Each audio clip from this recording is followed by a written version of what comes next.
night. This is the final video for today, and I'm glad I had some time to do this. Unfortunately, I had to give up going to the cottage to see with my family and to see other family because, like I said, I'm taking a stand on this because I know it's not right. It's very bad what's happening to me, and I've tried to tell Canadian women. I tried to. It all started. It's like this washroom is like central. I saw red beams coming out of my mirror one night, and I've never conceived of such a thing.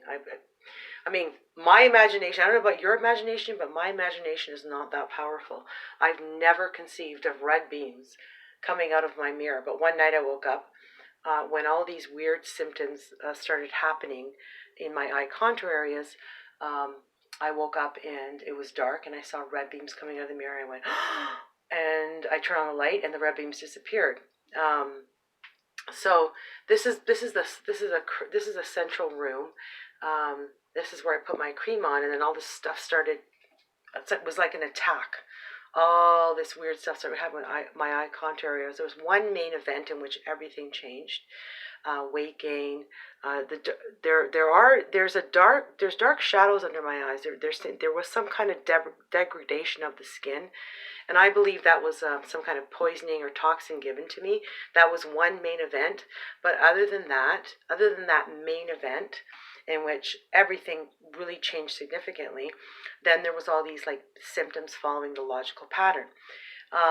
And this is also, the washroom is also where I get a lot of the pre-smoking pains. When I'm finishing putting on my cream, washing my face, going pee, anything you can think of in a washroom where you have all your toiletries and your creams and all that. I know I'm not the only woman in the world who has a skin regimen.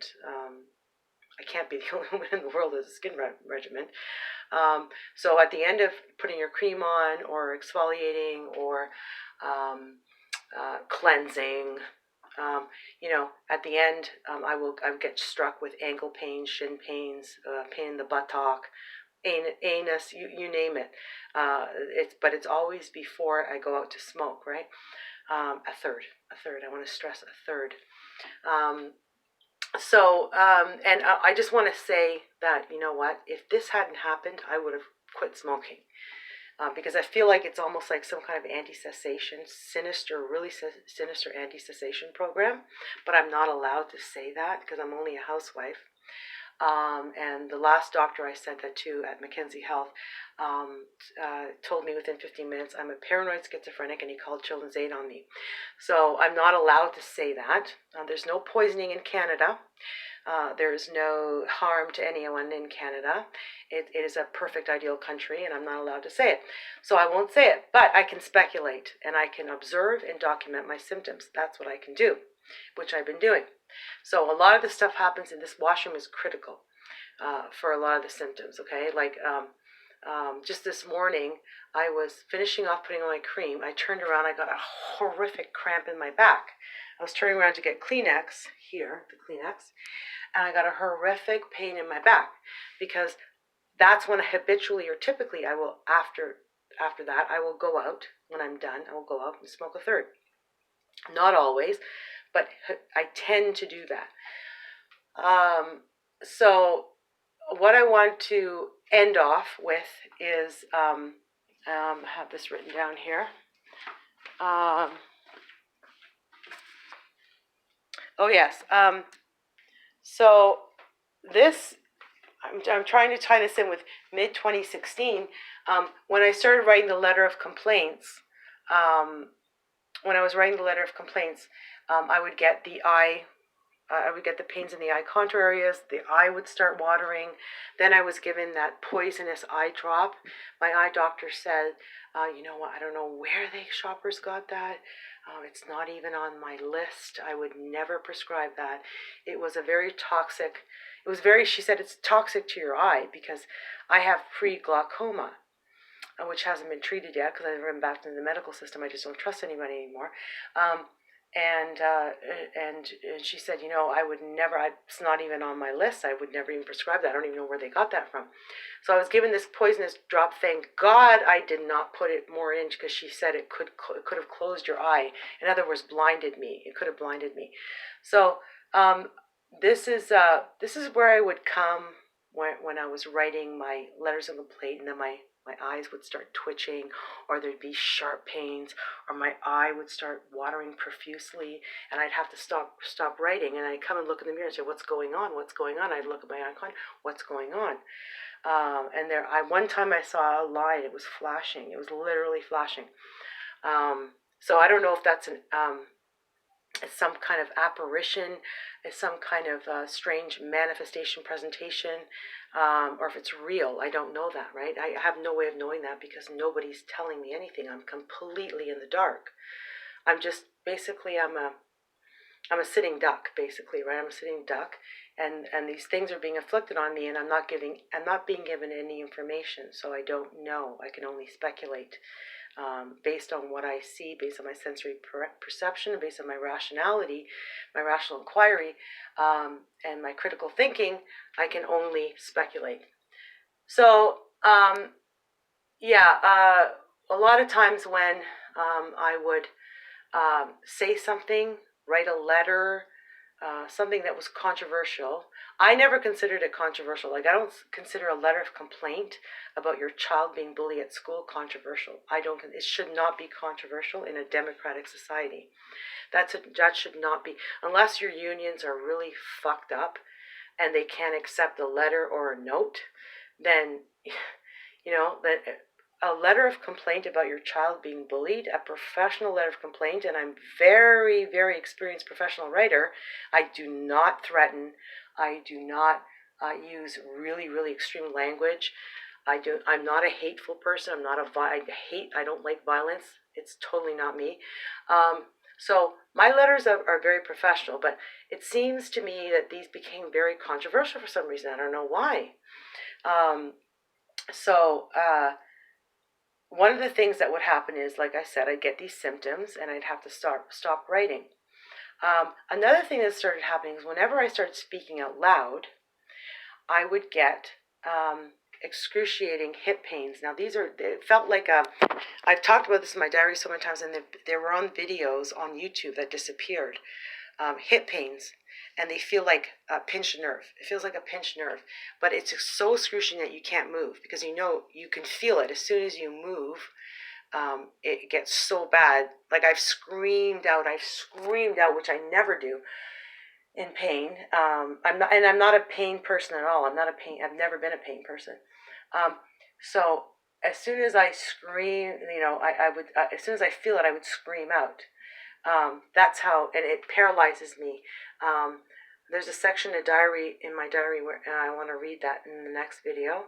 But it would confine me to my bed. This would be always after I had a confrontation, some kind of confrontation, not usually a confrontation, because I'm not really a confrontational person. It's more like after I spoke out in public. This was happening, this excruciating, paralyzing hip pain that would confine me to my bed, and it has recently stopped. In the last few months, I haven't felt it, but I haven't been seeing my sick mother because I have to take a stand. My family simply just doesn't care. They don't care that I'm not there. They haven't made inquiries. Like I said, they've declared me as dead. I'm invisible. I've never existed. So what would happen is, like, I'm going to give you an example. I was on the elevator at the hospital. This is back when I was visiting my mother, which I should be, and I normally would be. So I was in the elevator, and I was talking to my son, who was there, about the horrible pains I was getting. As soon as I walked into the hospital, I was getting horrible pains, like an upsurge. I was talking about that before, in my ankles. Horrible, horrible pain. And I was like, my knees were shaking. I could barely stand up. Horrible pain in my ankles and shins, right up my shins. And I was telling Christopher, oh my God, I can't believe I just walked into the hospital. As soon as I walk into the hospital, I get horrific pains in my shins.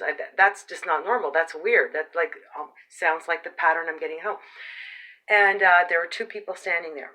So anyway, I guess this is just a coincidence.